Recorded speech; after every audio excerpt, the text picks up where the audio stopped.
What truly sets successful entrepreneurs apart? What do venture capitalists look for beyond the numbers and debts? Is there a mindset that signals a founder's potential for success? Welcome to Mastery Talks. I'm your host, Yana. And I'm Juliana. And today, we will dive into the essence of the entrepreneurial mindset with someone who truly lives it, Sergio Monsalve. As a founding partner of Roble Ventures, Sergio invests in technologies that empower people worldwide. He's guided early-stage founders to success, leading to 3 significant exits with companies like Kahoot, Udemy, and Adaptive Insights. He's also shaping the future of innovators as a lecturer at Stanford Graduate School of Education and believes there are specific traits, a character, that helps you succeed as an entrepreneur. In this episode, we'll uncover how the right mindset transforms challenges into opportunities and drives real growth and success. Let's jump into our chat with Sergio.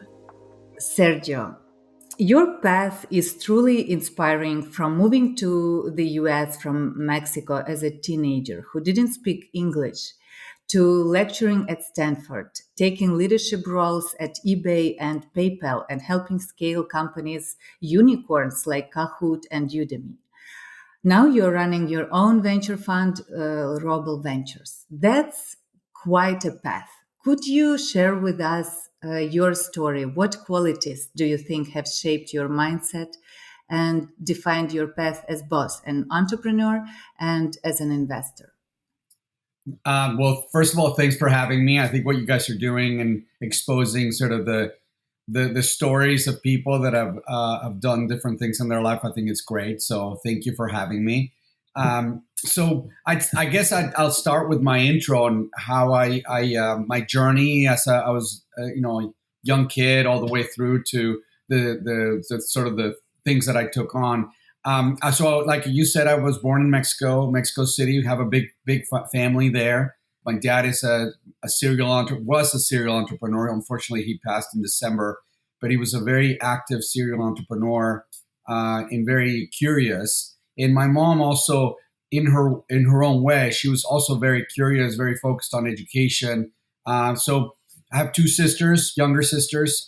Other 5 of us lived very happily in Mexico. Sort of a not a wealthy family, but for Mexico standards, we're, okay. My dad was very ambitious. And so he decided to start a business in the northern part of Mexico, take advantage of the fact that Mexico's close to the U.S. and really export product to the U.S. And so he started, this business in Tijuana, in northern part, and the business started growing. It was a sole proprietor business that he started, not a venture funded business. He didn't believe much in taking outside capital, at least equity capital. He would take debt instead. And so that in itself is very risky for an entrepreneur. He had a very high tolerance for risk, I remember. And in all my life, I admired that in him. So that kind of galvanized who I was initially. I was, grew up in Mexico, as I said, 13 years old, though. We decided to move to northern Mexico and eventually to San Diego once we got a visa. Didn't speak any English, like you said. I hadn't really planned to be in the U.S., so I hadn't really planned for it. None of us had. So, but as a 13-year-old kid in San Diego, that's another very important moment, because as a teenager, you kind of cement your relationships, your friendships. And for me, I was in a completely different country with no real knowledge of the country itself. The culture, the language was difficult, but the culture, as you probably could relate, it's different. I sort of assimilating to a new culture that is much different is a very big thing. So especially as a teenager, when you have your own sort of thinking. So anyway, I what I really admired back then is I was very much I was very curious myself, and I really specifically loved science and math. So I basically decided that I was going to dive into that and dive into my sport, which was swimming, and really dedicate myself to that and try to be the best I could in those 2 areas that I cared much about. In slowly making some friends, but it was very difficult to make friends as a teenager in a new country without the language, especially. So having said that, I went through high school in San Diego, went through middle school and high school, and I was then faced with the prospect of going to college. My dad and my mom had never experienced a boarding situation because in Mexico and in Latin America, unlike Britain and the U.S., where we have very Anglo-Saxon sort of boarding culture in terms of where you go to college and whether you live in the college or you would live at home. In the U.S., is very much a mentality that you would live in the dorms, right? And same with Britain, but not in Mexico. So it was very hard to convince my parents to actually allow me to go to college. So they didn't want me to go far away. I wanted to experiment with the East Coast. I was a West Coast type of kid all throughout high school and junior high. So I ended up sort of telling my parents, "Hey, I don't want to stay in San Diego, but I would love to at least be able to go in California." And what they said was, "Fine, just stay in California."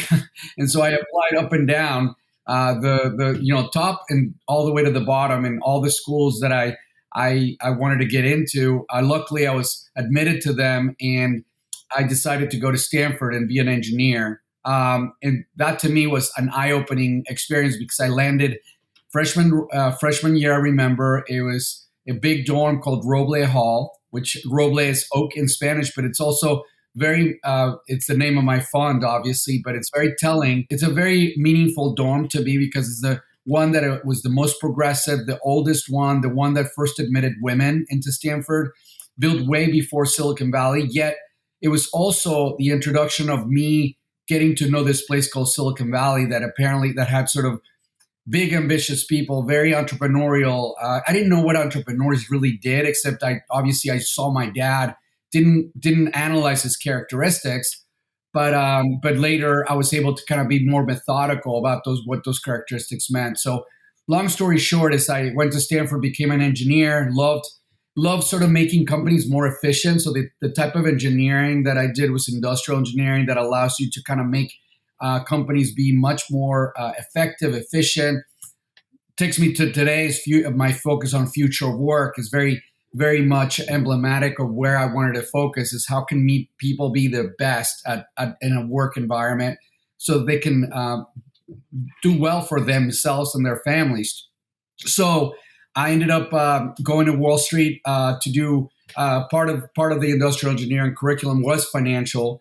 And so the financial side of it really attracted to me. So I went to Morgan Stanley as an M&A analyst. After that, I went to Harvard Business School to round out my business school. And then I came back to Silicon Valley to be an entrepreneur, operator, and raise my own, as a founder, I raised venture funds. So I kind of got to learn how VCs operate as an entrepreneur. And I started sort of kind of making a mental note of what I would like to see in a VC myself as a founder. And that also gave me the empathy to understand sort of their world versus my world. So, which led me to Norwest, where I became an investor. I was there for 13 years. Initially, I didn't have much of a focus, except I did some consumer, some enterprise technologies. But as I got further into my 13 years there, I became very interested in a more thematic approach, and especially a thematic approach where I would work with companies very early. And so that's what kind of led me to not only start a class at Stanford on venture capital diligence, on how to kind of get your company up and running and really kind of make it enticing for funding. And so that's what I teach at Stanford this will be my seventh year. But what I did at Norwest is I became very, steeped into what makes for a great entrepreneur, what makes for a great company. And that's what led me to start Roble as well. In addition to the things that I taught at Stanford, it allowed me kind of think more thematically about early stage investing. So to this day, we are 3 years into Roble Ventures. We're a seed stage fund, thematically focused on the future work. Mainly what that means is enterprise software, data, in the data layer or the application layer. A lot of it has to do with the latest technologies that are all around AI. Yet I really try to focus much more on the benefit of technology, not necessarily on technology itself. So I think the benefit-centric approach of investing is very critical because you could kind of see what it can do to people when you apply technology to improve their working conditions, for example. So I did that, and so we're 3 years in. We have 18 companies, and we're off and running. It's that's kind of the long-winded background that I have. So, Sergio, what are key qualities do you think have shaped your mindset and defined your path as both an entrepreneur and investor? Yeah, it's a good question. I mean, I think I touched on it in my introduction, but let me just highlight what I'd say is five characteristics that I think are important, not just in mine. I mean, I've seen them time and time again in many people. And by the way, when I talk about the entrepreneurial qualities, this is not just if you ever want to start a company. In fact, most people in the world will never start a company, will not want to. Yet the entrepreneurial mindset, as we think about what the future of work will bring to us, and how fast the world is moving, how many challenges we have, how fast technology is bringing new things to us. Imagine that we're now living in a time where adaptability and the ability to kind of pivot, the quintessential pivot that an entrepreneur has to do, is at a premium. So you absolutely, whether you're ever going to start a company or not, this mindset that I'm describing is super important. To me, there are five areas, broadly speaking. One is sort of the ability to have courage and risk taking. Some people view it as, hey, you see opportunities, you don't see risks, right? Or you people think that you're courageous because you're doing things that other people don't do. But there's different motivations for some people on why they're courageous or why they're risk taking, and it might not be the same for every person. But the manifestation of it should be that courage, being thought as courageous and risk taking.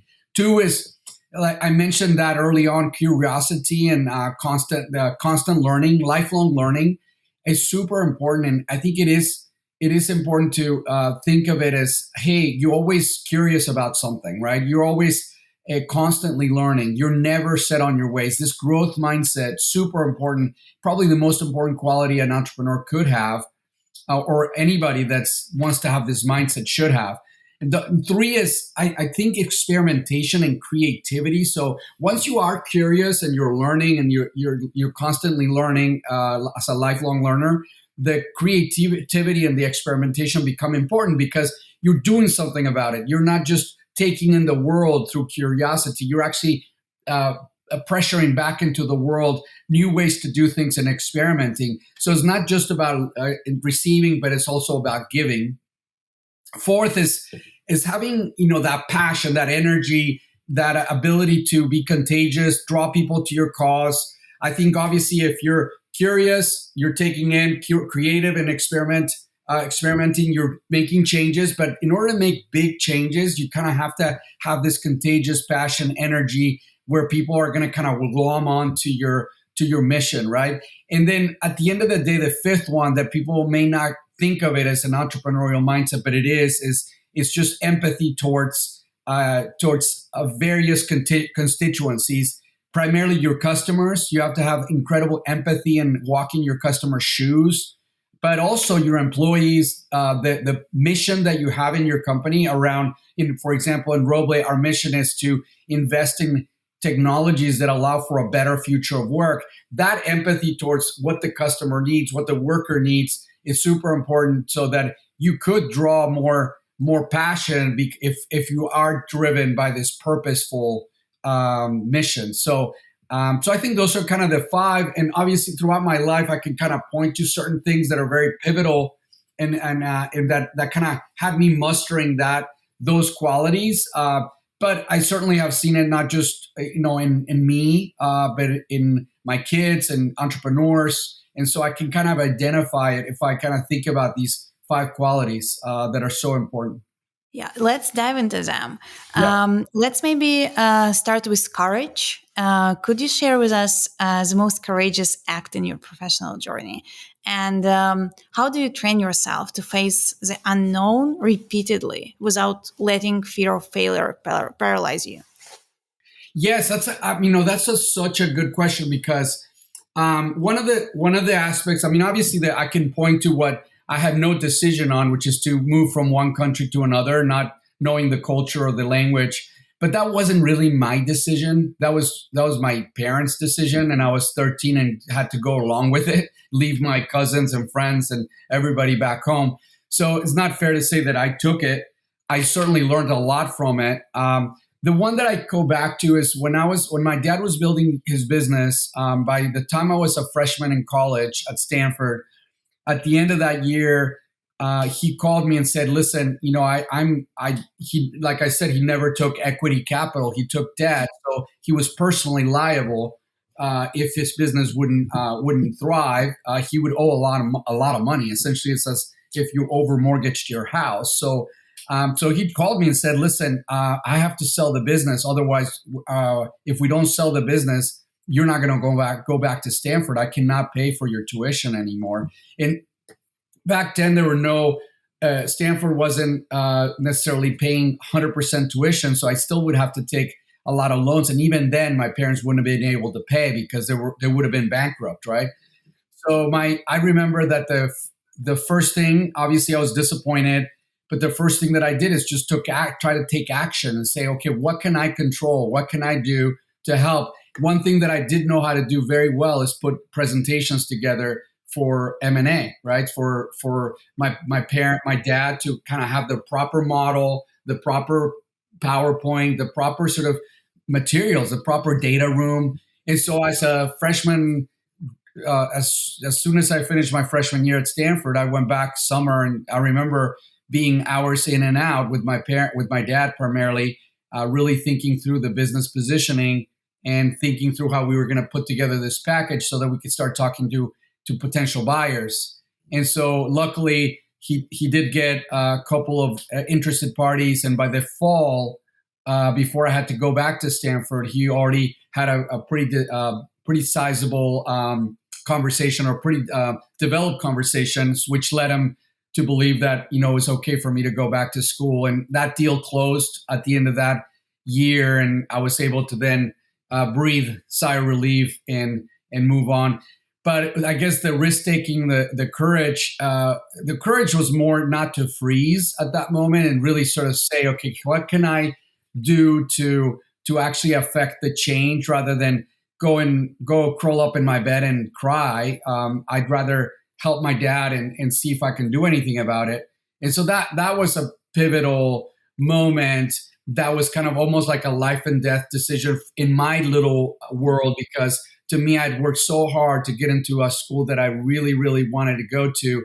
And for me not to live out my dream of graduating from that school just because I didn't have the money, it would have been pretty tragic. But we were able to kind of get through that. Would you address the question about how you train yourself to constantly face the unknown now as an investor? Yes. So on the courageous risk taking side, I could also give examples around the other 4 or 5 areas and what others could do. I think that on number one, the sort of the courageous risk taking. I think the most important thing for me is when sometimes you're faced with a very hard challenge and you want to rise above it, like the one I described. But oftentimes, hopefully, your life is not that exciting all the time. This is debilitating. Like, it takes a lot of energy. So what I do is that you have to put yourself in those situations. So one of the things that I like to do in once in a while, either on a repetitive basis, like a habitual basis, like every day, try something new that scares you or something that you haven't tried before. That's one way to do it. Or pick projects that are difficult to do that kind of cause you a little bit of anxiety, that put you outside your comfort zone. Good example of that is when I started thinking about teaching a class at Stanford, I had to put a syllabus together. And so to me, I'd never been a teacher before. And so I relied a lot on the very, very good teachers and teacher trainers at the school to go back and have them train me on how to put a syllabus together, lessons learned. The word pedagogy was not a thing in my vocabulary, so I had to learn what that meant. And so going through that and then essentially ending up with 35, 40 students. Now I have 60 students in my class, but I started with 35, 40 when I first went into that room that's stadium style with 35 very, very, very smart people that probably know a lot more things about the subject than I do in many cases. It's scary, but I really thrived on it. I really loved it, and I want to keep doing it because I feel like I'm learning as much from them as they are hopefully from me, and so that to me is exciting. But it is daunting to do that for especially the first day when you don't know if you're going to freeze in the middle of 35 very smart people in front of you, and you're going to look like an idiot, right? So that to me was important. That's another example of how I sort of do things on a day-to-day basis, on a project-by-project basis. Obviously, starting Roble was very a new thing for me. I'd never raised my own fund before and talked to LPs, given that my last fund, I did not have connections with the LP. So things like that, I think, are important to kind of put yourself outside. I think, on the others, curiosity and constant learning, we could talk more about that part of being an entrepreneurial mindset person. I think constant learning to me is super interesting. Even last night, instead of watching a Netflix movie, what I like to do is really pick a subject that I don't know much about, and I ended up watching 2 hours of the origin of species on Darwin, and to me it was super interesting last night. And I literally like got captivated and wanted to like quickly sort of jump on the plane and go to the Galapagos. So it was something new because I know nothing about that subject, nor do I do it on a day to day basis. But it's one of those things that I've been wanting to learn. So why not, right? And so that was fun. I think if you if you do have a growth mindset, make sure you never label yourself as fixed. I'm good at this or I'm bad at this. It's like a constant evolution, right? Like you're constantly learning. You could evolve and become good at something. It's not a fixed state that you're in. So that to me is important. And number two, and I see it, that's one thing that I test a lot my entrepreneurs on, and is how in their life, how they lived to travel a long distance, metaphorical distance in their lives so that they can continue to kind of try new things and evolve. And so the way you interview for that specific skill is different than how you interview for certain types of jobs, right? So you have to be very focused on, do they have that skill, or do they have it when they're forced to have it, or do they have it innately in them? On creativity and experimentation, I think that's super interesting. Many of the thinkers here in Silicon Valley have that. They're engineers that like to try new things. The key to that is not to be a hamster in the wheel and continuously try, and become a serial entrepreneur of 20 failed companies, but to kind of step aside, look in the mirror, be introspective, do a postmortem of what happened in your startup. Why did it not go well? Or why did it go well? Did I get lucky, or I actually did something well? Because sometimes you could get that kind of feedback and you may think that you're better than you actually are. So I think the experimentation is paired with some introspection is super important. And so I try to sort of think about, do you know why this went so well or so poorly, and explain to me what happened, right? And so I think creativity is something that's revered here in Silicon Valley, and I love that. But I do think we need to put all their ingredients into that little soup of creativity and experimentation to make it very powerful.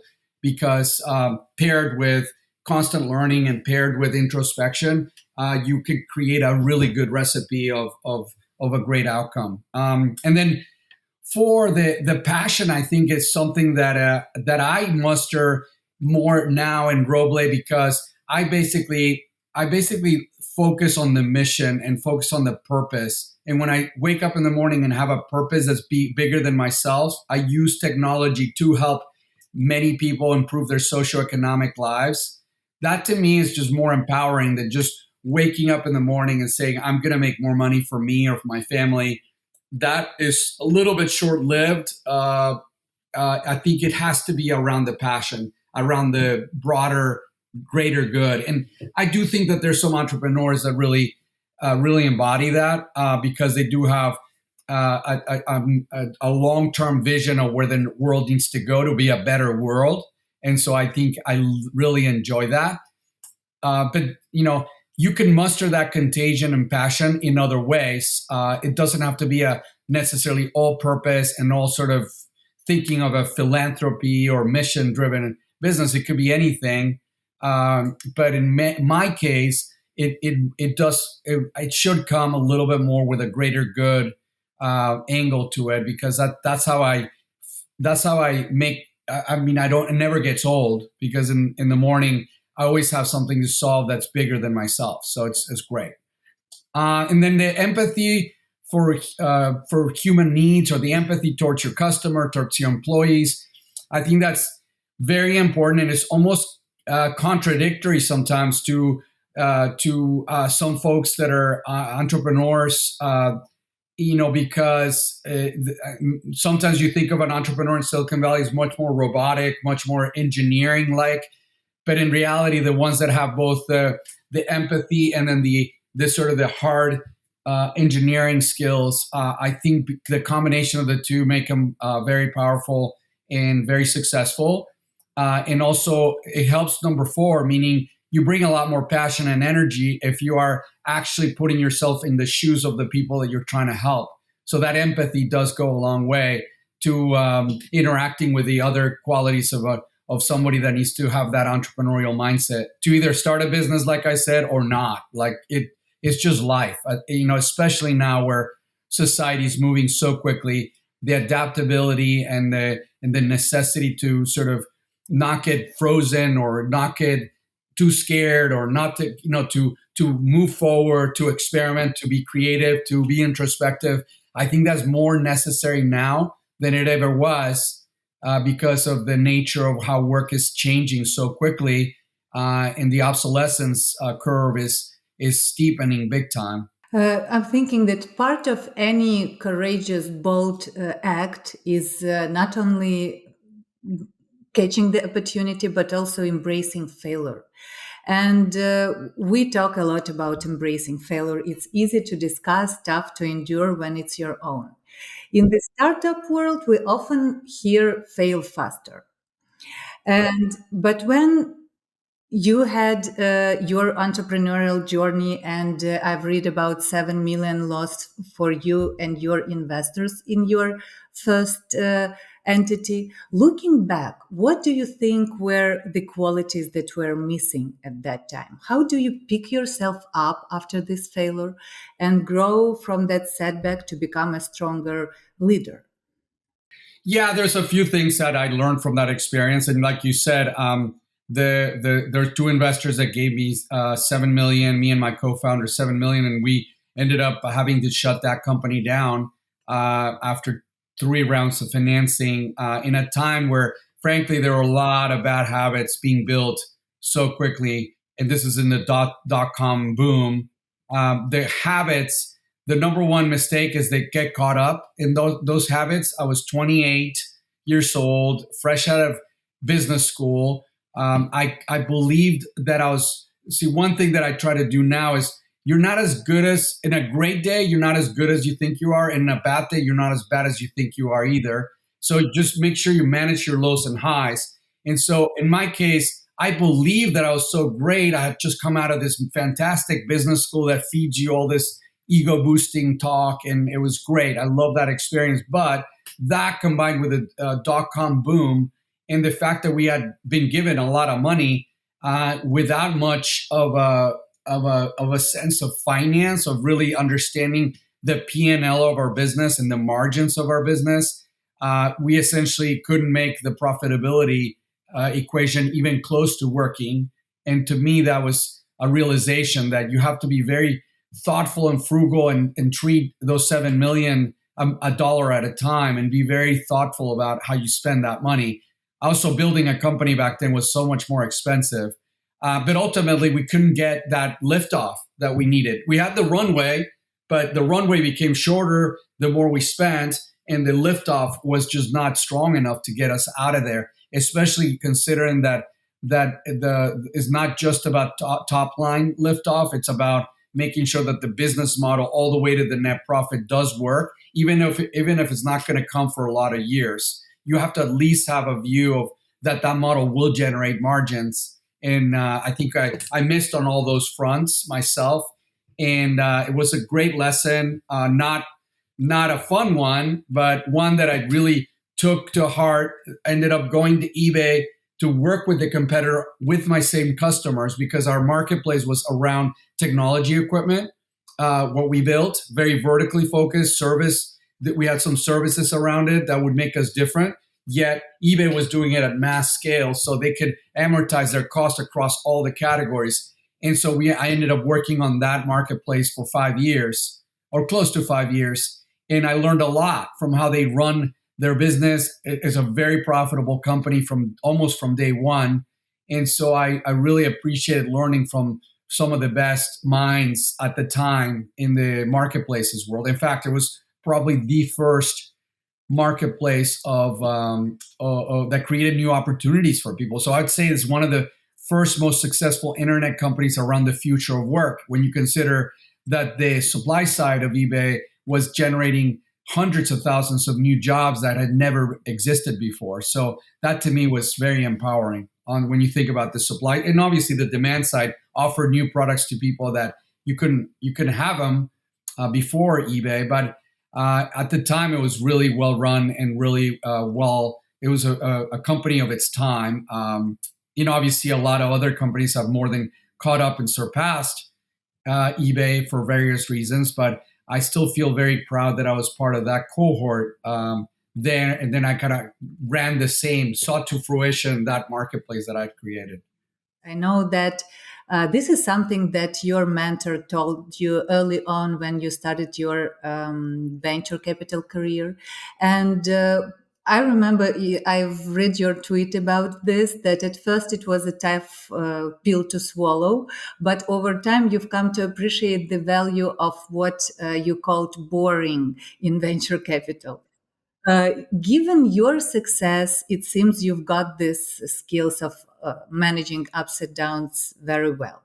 So, share with us, what does it really mean to manage highs and lows in this industry, and how did you get good at it? Yeah, and I mean, if my dad were alive, he'd tell you that that was one of the number one conversations we had because he was really good at it. He would not spend a second on things that he couldn't control and spend all his energy on things he could control. So that's part of it. I slowly kind of eventually learned that myself, but it took me a lot longer. And so talk about a long path to lifelong learning.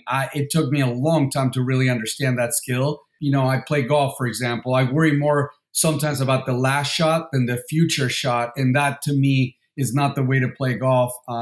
And so examples like that I know I'm constantly having to teach myself that skill.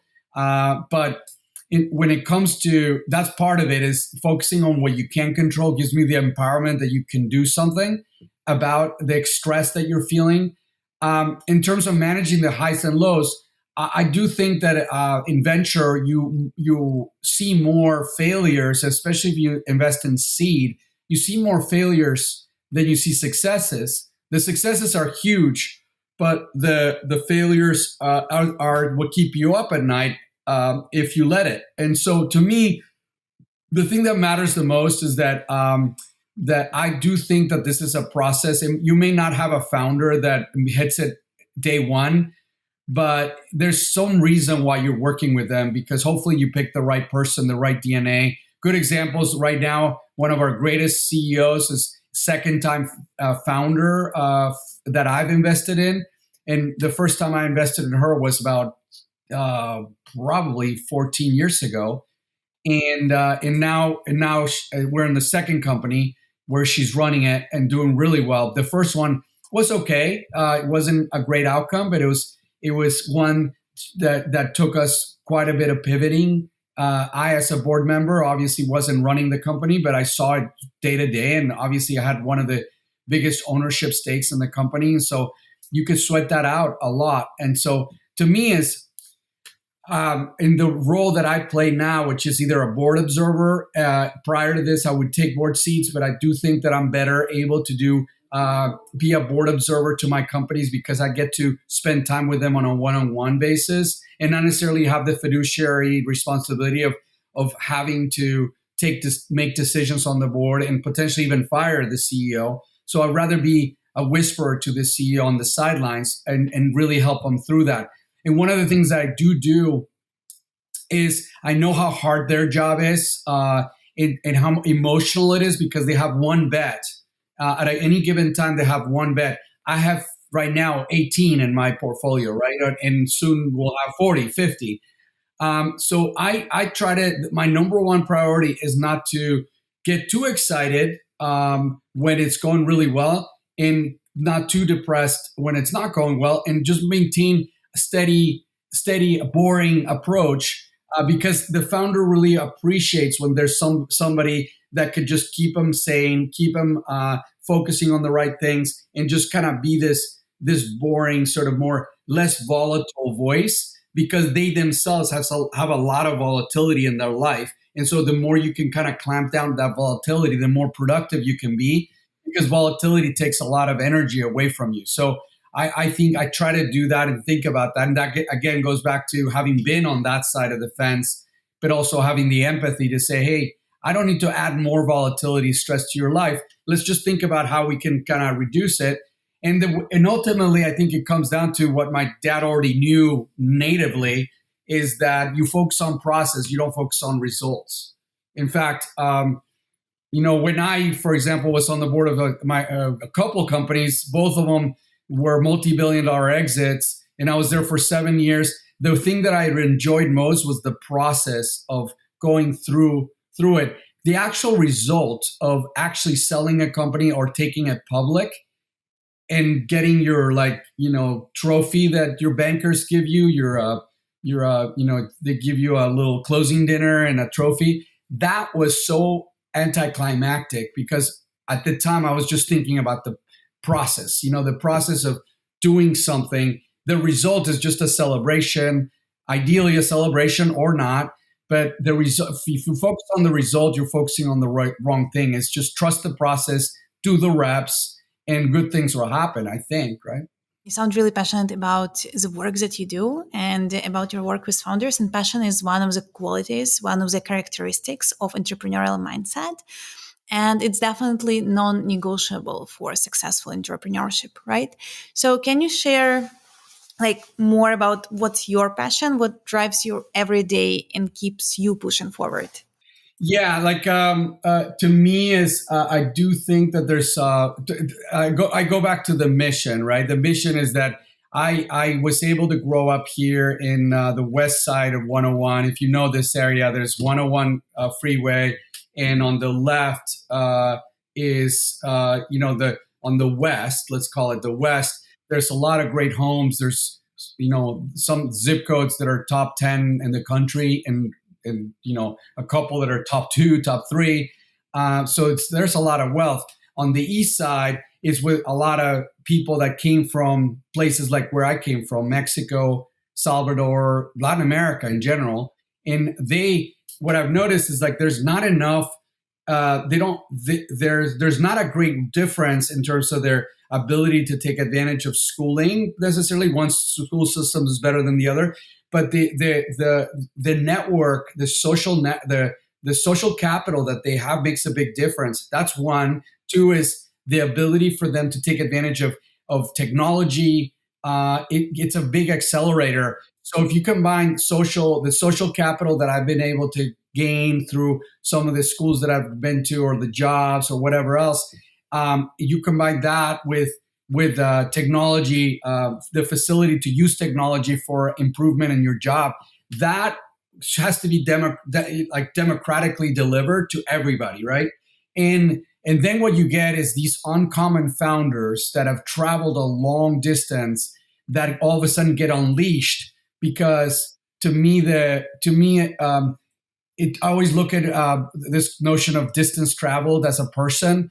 If you were born off of somebody that was a billionaire and you were giving a social network automatically or social capital automatically, the distance that you travel to get to X needs to be quite a bit for you to kind of travel as much distance as somebody that came from a totally different background that was less privileged.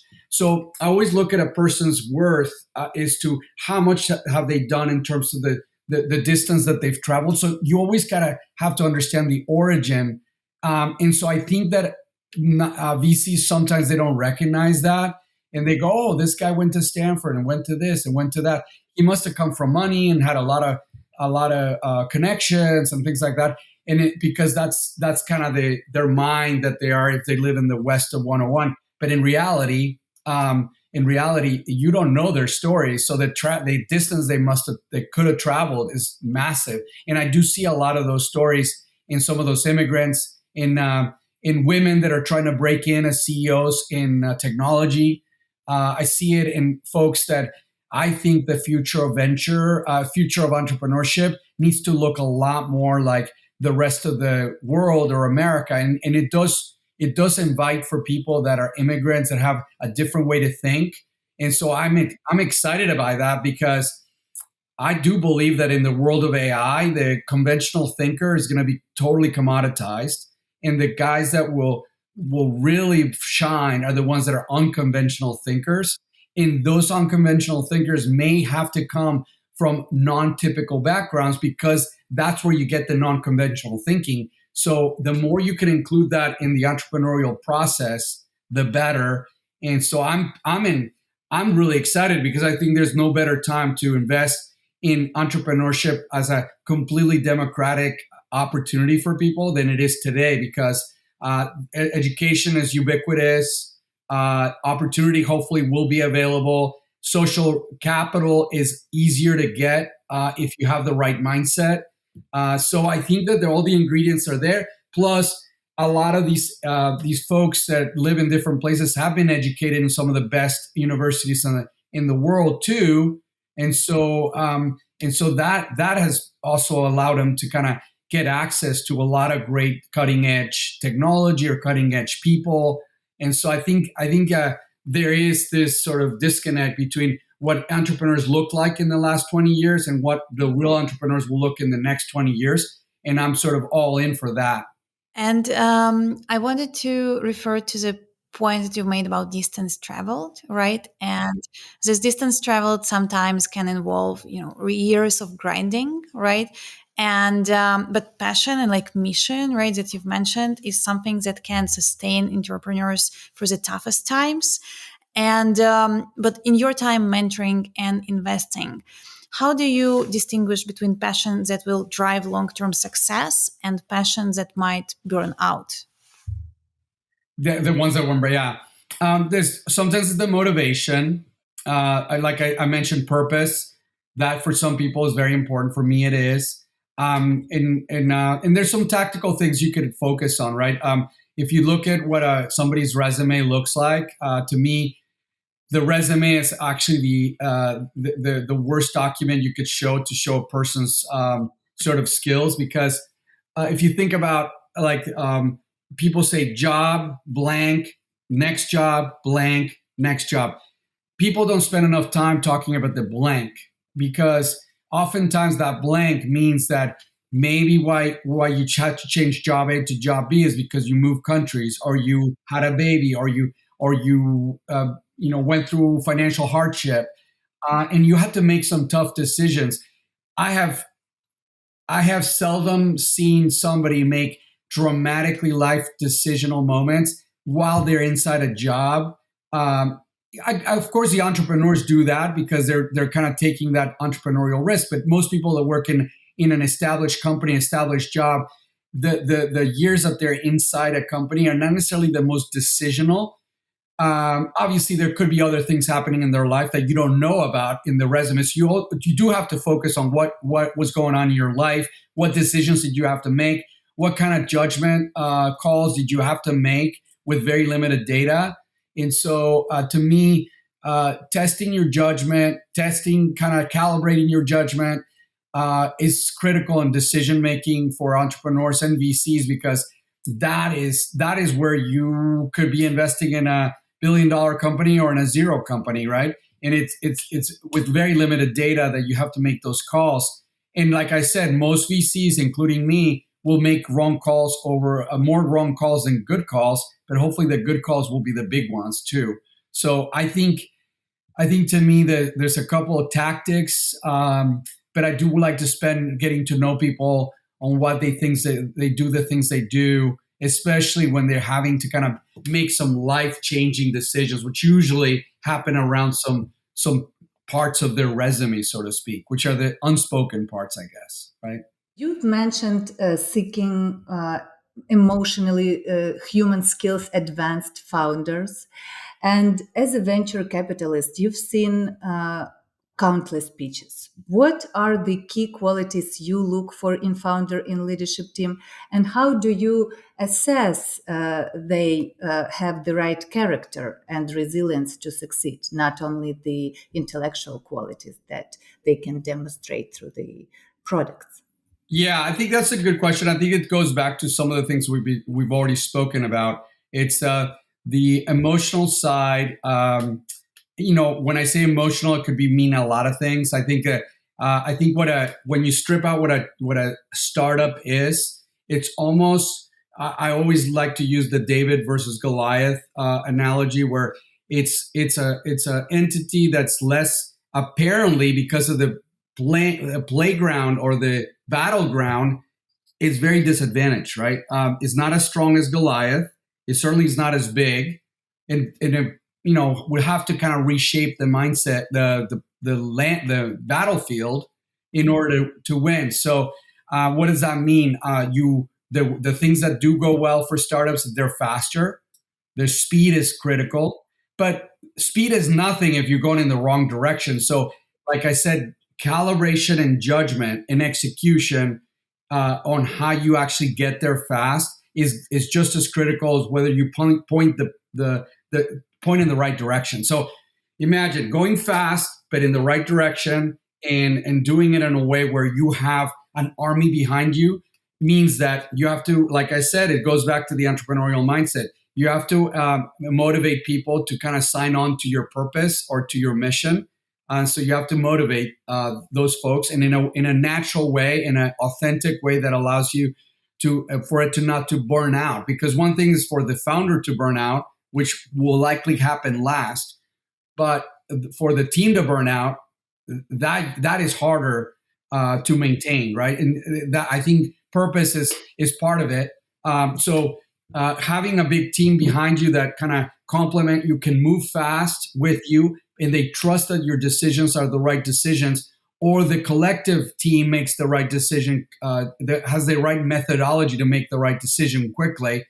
I think that points to a winning formula where you could reshape the landscape and beat out Goliath because you're faster, you're more targeted, you have a wedge that you can kind of get yourself into and then grow from there. So there's a lot of skills there that I look for. Focus, other things that they've done in the past that may have pointed to potential success in the future. Understanding their reflection on things that didn't work out in their life or in their professional life, in how they adjusted for it.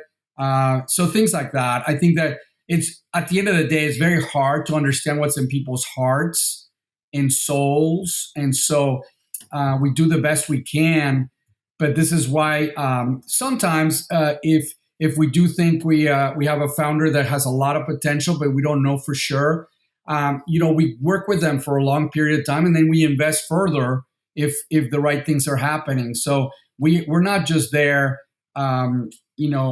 just trying to make a decision in the first few minutes of a meeting, and then never diligence. I mean, I think diligence is a constant process that you shouldn't let go of, even if you've already made the investment, because diligence also helps you help the founder improve in many other ways. So I think continuously being curious as an investor to learn about the company, learn what they're learning, and it's also going to pay big dividends. It's hard to do when you have 20 or 30 or 40 companies and they just have one. So what a great VC would do is to kind of build on patterns so that they can get to make decisions. But again, those patterns can come and bite you if you think that the pattern of the past will continue, but it doesn't, right? And I gave you an example on what I think the founder of the future will look like. So when a VC has to kind of process so many deals so fast, they go, "Oh, that person didn't go to Stanford, must not be a great entrepreneur." Wrong. So things like that, right? You also mentioned, I love this phrase you said, travel distance, uncommon backgrounds in founders, and those with no plan B, like skin in the game, or I think it's all in attitude that you are referring to. Yeah. What's the significance of this uh, all in attitude? Do you think that having no safety net drives better outcomes, or does it really introduce too much risk to the journey that is risky itself? There is a notion that somebody told me that I took to heart, saying, "Did you burn the boats? If you didn't burn the boats, you're not an entrepreneur." And so, I bought into that. Like, burning the boats gives you extra motivation. That's what my dad did, and it just certainly fuels your fire if you're not one that kind of freezes with extreme stress. So you have to almost gauge how much stress you can handle, because I think burning the boats without a raft could drown you, right? So I think that it depends on the person. I do think that there should be some sort of have a nest egg so that you don't starve if your company doesn't succeed, right? Like that's too extreme. So the basics of your hierarchy of needs should be met, right? You should have shelter, you should have food, you should have. Once those are met, then hey, let's play hard and burn the boats and go hard at it. But I wouldn't necessarily say like my dad. I wouldn't have put so much debt on the business so that I would have to pull out my kid from college. But he was much risk taking than I was, and it worked out. But I do think that at that point you could be putting a lot of pressure on the people around you. So I think it's a question of how many needs do you get covered so that you don't risk your life. But other than that, it's pretty good to commit, right? So one of the facts that I really loved about the Robel Ventures that 57% of your portfolio companies are led by women or have women founders. That's really impressive, especially since only about 2% of venture capital funding goes to female founders, a glaring disparity. Yeah. What's your take on this? Why do you believe in women's abilities more than many of your VC colleagues? And what do you see in female founders that others might be overlooking? Well, we don't have a mandate either way. We do this organically, and we just find the best founders and CEOs that we can find. Now, because of our mission, I think we do have an appeal to the underdogs of Silicon Valley. So the uncommon, the people that think differently. And I do think that there are some groups, both gender and race and sort of educational background and in place of birth, whatever it may be. But when you have a chip on your shoulder and you want to prove something and you want to do it for a better purpose, to me, like having a chip on your shoulder is critical to proving people wrong and wanting to do so. And I just found that when you look at each one of the CEOs that I have that happen to be women, not only are they superbly qualified, and they're going to run great companies. They're just on top of that. They want to prove that they're going to be building a multi-billion-dollar company, and I think like being an underdog helps you with that, right? So you always feel like you're. I always tell people like having an imposter syndrome is critical to my drive, because the day I don't have an imposter syndrome means that I'm doing something that is too comforting, too easy, right? So that's why I always think of myself as, hey, I'm not worthy. I have the chip on my shoulder. I need to prove people wrong, and if I'm not continuously doing that, then I'm not really testing it, right? I think we touched on it a little bit before, but if you had to pick one essential skills for skillful leaders to develop and be prepared for the future of work, to be the founder of the future, what would this be? What should professionals focus on today to stay ahead in this incredibly rapidly changing landscape? Yeah, I think this is something that again we're talking a lot about chip on your shoulder, imposter syndrome, and different groups that don't get as well represented in entrepreneurship. Another thing that I really think about is the what age does to you in terms of you being set in your ways. I think you need to avoid that. If you have a lot of experience, it's great, but don't let that experience prevent you from having an ability to adapt. Don't ever get set in your ways, because this is the type of economy and the type of speed at which we need to move and evolve, that if you do get set in your ways, you're going to be left behind so much more rapidly than in any other time in human history. And I see that a lot with people that go, my grandparents or whatever else, like, how do you use this internet thing or this mobile thing? And I just don't like to see that. And I don't know if it's because of age or because they've kind of gotten accustomed to doing things a certain way. But what I really tell people is, like, don't get accustomed to doing certain things a certain way. Try new things, try new technologies. Even if your kid has to show you how to use them, you have to get really involved in it, because that's the only way that you avoid obsolescence, because the world's going to be changing, right? So I think avoiding obsolescence through adaptability is probably the number one life skill that I would tell somebody. So, summarizing our discussion, I would say that growth mindset is something that we should develop first place, and fixed one is something that we should try to avoid as much as possible. Yeah, but people like routine. So imagine how comforting it is to wake up, have your tea, your coffee, go to the fireplace, and read your newspaper in old fashioned paper, and so that's very nice. I mean, that almost is like a holiday card right there. But that's exactly what we shouldn't necessarily be doing. We don't get me wrong, do it once in a while, but make sure you're constantly sort of iterating and trying new things and trying new technologies, because the adaptability is going to become a critical skill. Today's conversation with Sergio Monsalve was incredibly insightful. Here is what resonated. Resilience is a muscle. It's not just about bouncing back, it's a steady grit to face the unknown and stay the course when things get tough. Curiosity fuels reinvention. Sergio's journey shows that curiosity isn't just a trait, it's a driving force behind continual growth and innovation. Empathy connects us. In a world chasing efficiency, empathy is our link to truly understanding customer needs. It's what fosters connection and lasting impact. Purpose powers passion. Passion can ignite action, but without a clear purpose, it may fade. When passion is channeled toward a larger mission, it sustains us through toughest times. Purpose outlasts passion. Adapt or become obsolete. In a fast-changing landscape of work, adaptability isn't optional. It's essential for survival. Thank you for joining us on Mastery Talks. If you enjoyed this episode, please subscribe and share with others. We'd also love to hear how this episode inspired you. Please share it with us in the comments. Until next time, keep evolving and stay curious.